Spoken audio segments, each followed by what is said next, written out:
Halo Sobat Maya, welcome back to my YouTube channel, Sudarsan Glory. Apa kabar Sobat Maya semuanya? Saya harap semuanya seperti biasa ya, selalu sehat, selalu bahagia, dan makin sukses. Sobat Maya, jadi video kali ini masih ada hubungannya dengan video saya yang sebelumnya, yaitu yang ini. Cara mendaftar eIPO melalui smartphone. Nah, bagi Sobat Maya yang belum tahu apa itu eIPO ataupun mau mendaftar eIPO, nah Sobat Maya bisa menonton video saya ini nih. Nanti akan dijelaskan secara detail untuk step by step-nya. Lalu apa aja sih yang perlu disiapkan untuk mendaftar eIPO tersebut? Nah, jadi di video kali ini saya ingin sharing kepada Sobat Maya pengalaman saya membeli saham IPO melalui platformnya eIPO ini Sobat Maya. Jadi ini baru perdana nih ya Sobat Maya ya di eIPO tersebut. Jadi sahamnya unik. Jadi ini adalah perdana. Sebelumnya tuh ada Bank Fama tapi di cancel. Nah, semoga kedepannya nih makin banyak ya saham-saham IPO yang masuk ke platformnya eIPO ini, karena masih banyak yang belum masuk nih. Kayak contohnya nanti tanggal 10 nih kan ada saham BEBS yang akan listing juga, tapi itu belum ada di eIPO. Nah, semoga aja kedepannya makin banyak saham yang ada di eIPO, jadi kita sebagai retail tuh semakin dimudahkan untuk membeli sahamnya. Nah, penasaran gimana perjalanan saya membeli saham IPO melalui platform eIPO? Jangan lupa saksikan sampai habis ya.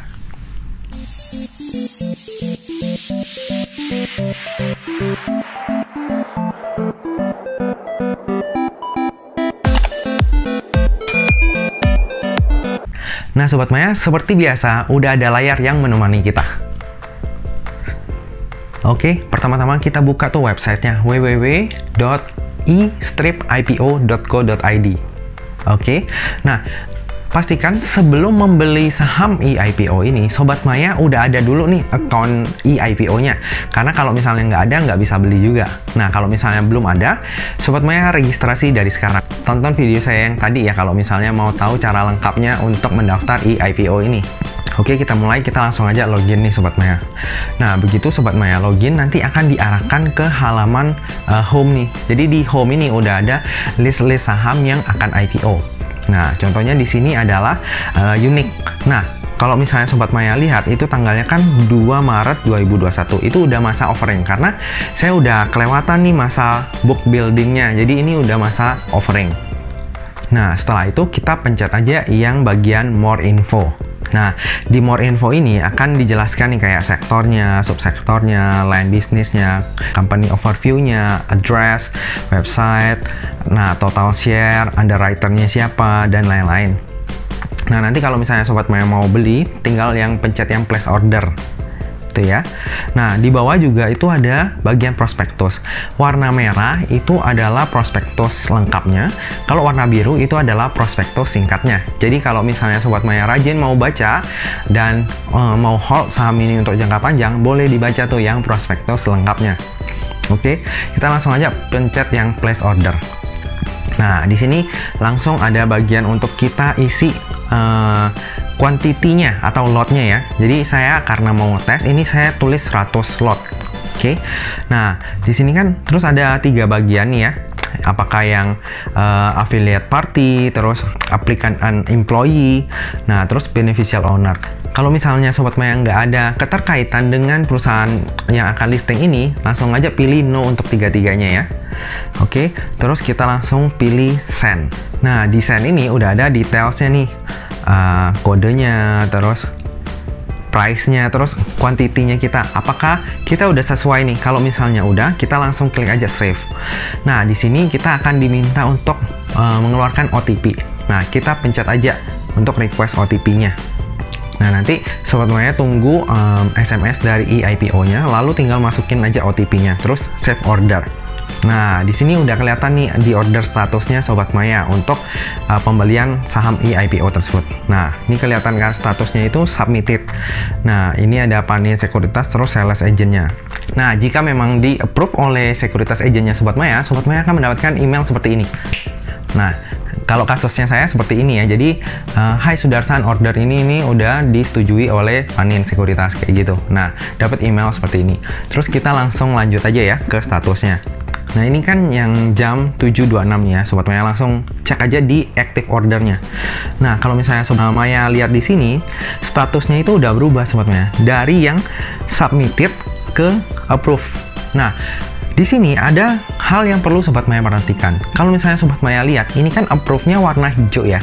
Nah, kalau misalnya Sobat Maya itu approve-nya masih warna biru, itu artinya Sobat Maya masih harus melakukan step selanjutnya, yaitu membaca prospektus atau mengklik I have already read the prospectus.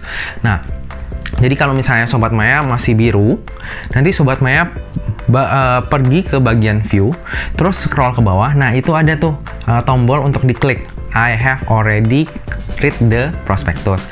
Nah kalau misalnya Sobat Maya udah klik itu, baru ini approve-nya akan berubah kayak saya nih, warna hijau. Nah ini saya udah warna hijau karena sebelumnya itu saya udah baca dulu prospektusnya. Nah, jadi kalau misalnya kita lihat view punya saya nih ya, itu udah nggak ada lagi tulisan kayak gitu. Soalnya nih, investor has confirmed this order and have read the prospectus. Jadi kalau misalnya Sobat Maya masih warna biru approve-nya, jangan lupa diklik untuk I have already read the prospectusnya. Kalau misalnya Sobat Maya nggak klik itu, soalnya pada masa offeringnya itu selesai, Sobat Maya tuh akan di drop permintaannya, jadi nggak akan berhasil. Jadi itu penting banget ya Sobat Maya, perhatiin approve-nya itu warna biru atau hijau. Kalau misalnya biru, jangan lupa untuk ke bagian view, terus klik I have already read the prospectus. Nah jadi kalau misalnya Sobat Maya udah hijau tuh ya bagian approve-nya, nanti ditunggu aja nih Sobat Maya, karena kita baru akan mendapatkan penjatahan itu setelah masa offeringnya selesai. Jadi kalau misalnya kasusnya Unique ini, masa offeringnya selesai itu kan tanggal 4 Maret kemarin ya. Nah dari tanggal 2 ke tanggal 4 Maret itu, history statusnya saya itu selalu not allotted. Sobat Maya, artinya nggak mendapatkan penjatahan. Tapi Sobat Maya nggak usah khawatir, karena not allotted itu bukan berarti Sobat Maya nggak dapat nih, karena masa penawarnya belum selesai. Tapi kalau misalnya masa penawarnya udah selesai dan Sobat Maya nggak berubah tuh historinya masih not allotted, nah itu artinya emang nggak dapat penjatahan. Oke, nah ini udah tanggal 4 malam, saya udah berubah tuh statusnya. Jadi seperti ini, allotted with scale back. Nah, sampai saat ini saya belum tahu tuh berapa banyak yang saya dapatkan. Jadi saya cuma tahu historinya ini allotted with scale back. Jadi nanti untuk statusnya ini ada 4 macam Sobat Maya. Nah, yang pertama adalah allotted. Allotted ini maksudnya adalah misalnya Sobat Maya pesan 100 slot, dapatnya 100 slot juga. Nah, itu artinya allotted. Terus yang kedua adalah allotted with scale back. Nah, ini kejadiannya kayak saya ya. Nah, misalnya saya pesan 100 slot, misalnya dapat cuma 2 lot atau nggak nyampe 100 slot, itu nanti dapatnya allotted with scale back. Terus yang ketiga adalah not allotted. Not allotted artinya Sobat Maya sama sekali nggak mendapatkan penjatahan. Terus yang keempat adalah not carried over. Ini artinya pesanannya nggak diteruskan untuk proses penjatahan. Mungkin ada administrasi yang kurang ataupun hal-hal lainnya seperti itu. Tapi pada umumnya sih akan dapatnya antara allotted atau not allotted ataupun allotted with scale back. Jarang sih yang nomor 4 ini not carried over. Nah, hal lain yang perlu Sobat Maya perhatikan adalah pada saat masa offering itu dananya Sobat Maya udah harus ada di RDN ya. Karena nanti pada saat masa akhir offering itu dananya udah akan didebet nih Sobat Maya. Nah, harusnya sih pada sosialisasi eIPO dibilangnya itu kita akan didebet sesuai dengan penjatahan yang kita dapatkan. Tapi pada kenyataannya saya yang alamin kemarin tuh ya, didebetnya sesuai dengan permintaan kita. Nah, H+1-nya baru dikembalikan tuh ke RDN-nya kita. Nah, saya nggak tahu sih apakah ini karena baru percobaan pertama ataupun emang nanti sistemnya kayak gitu. Tapi di sosialisasinya sebenarnya mereka bilang tuh mereka hanya akan debet sesuai penjatahan kita. Nah, tapi nggak tahu ya, ini realitanya agak sedikit berbeda. Kita coba lihat aja nanti di proses IPO kedua kalau misalnya ada saham yang akan IPO lagi. Nah, kalau di sekuritas saya, keesokan harinya pada saat distribusi itu udah masuk di portal saya, itu di sesi kedua. Lalu muncul SMS kayak gini. Anda mendapatkan saham IPO Unique 200 lembar dengan harga penawaran IDR 118.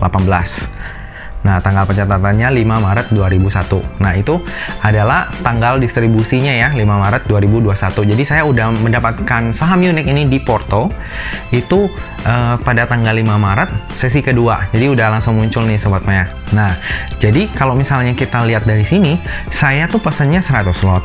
Dapatnya cuma 2 lot. Gitu kan. Jadi artinya ini kemungkinan oversubscribe nih karena kita retail itu dapatnya dikit. Nah, terus saya kira cuma saya nih yang dapat 2 lot. Terus ternyata di forum-forum pas saya lihat ternyata ya rata-rata itu memang mendapatkan 2 lot. Mau yang pesannya 1000 lot, mau yang pesannya 5000 lot, cuma dapatnya 2 lot untuk penjatahannya. Jadi ada kemungkinan saham IPO ini akan dikerek arah berhari-hari nih. Nah, cuma kemarin tuh pada saat hari listingnya, hari pertamanya ya, ternyata underwriternya itu buang barang nih Sobat Maya. Jadi agak ada sedikit ngeri-ngeri sedap nih. Jadinya apakah mereka tetap mau kerek ataupun mau di-dump nih. Oh ya Sobat Maya, saya itu bikin videonya ini Selasa pagi tanggal 9 Maret 2021. Tapi mungkin akan saya upload itu hari Kamis. Jadi akan ada sedikit perbedaan time frame lah ya antara video ini dengan kejadian yang sesungguhnya. Nah, sedikit saran kepada Sobat Maya, kalau misalnya membeli saham IPO itu quote-unquote harus hati-hati ya. Seperti video saya yang menjelaskan tentang IPO, mayoritas saham IPO memang 90% itu naik di hari pertama. Tapi Sobat Maya jangan lupakan, masih ada sisa 10%-nya yang mungkin aja malah ARB ataupun turun di hari pertamanya. Jadi Sobat Maya jangan all in tuh di saham IPO-nya. Walaupun memang pada kenyataannya kita mau dapetin saham IPO itu susah banget. Nah, yang bahaya tuh adalah kayak saya yang mencoba peruntungan nih, antri di harga ARA. Nah, itu yang bahaya. Kalau misalnya Sobat Maya memang dapat di penjatahan IPO-nya, itu menurut saya masih lumayan aman dan risk-nya masih kecil. Tapi kalau misalnya Sobat Maya udah ngantri di harga ARA kayak saya kemarin, itu resikonya udah gede banget. Jadi, kalaupun misalnya mau nekat seperti itu, ambillah porsinya uang kecil aja, jangan yang gede ya Sobat Maya, karena resikonya besar banget. Nah Sobat Maya, sekian video saya hari ini. Semoga penjelasan tadi itu jelas dan details ya. Jadi Sobat Maya tuh bisa mengerti alur pembelian saham IPO di platformnya eIPO. Kalau misalnya Sobat Maya masih ada pertanyaan ataupun masih ada yang belum dimengerti, bisa ditanyakan di kolom komentar juga ya. Nah Sobat Maya, jika Sobat Maya suka dengan video ini, jangan lupa untuk like, komen, dan subscribe. Jika Sobat Maya nggak suka dengan video ini, Sobat Maya juga bisa menekan tombol dislike. Tapi jangan lupa Sobat Maya untuk meninggalkan komen nih, apa yang Sobat Maya nggak suka dari video ini dan apa yang bisa saya improve lagi.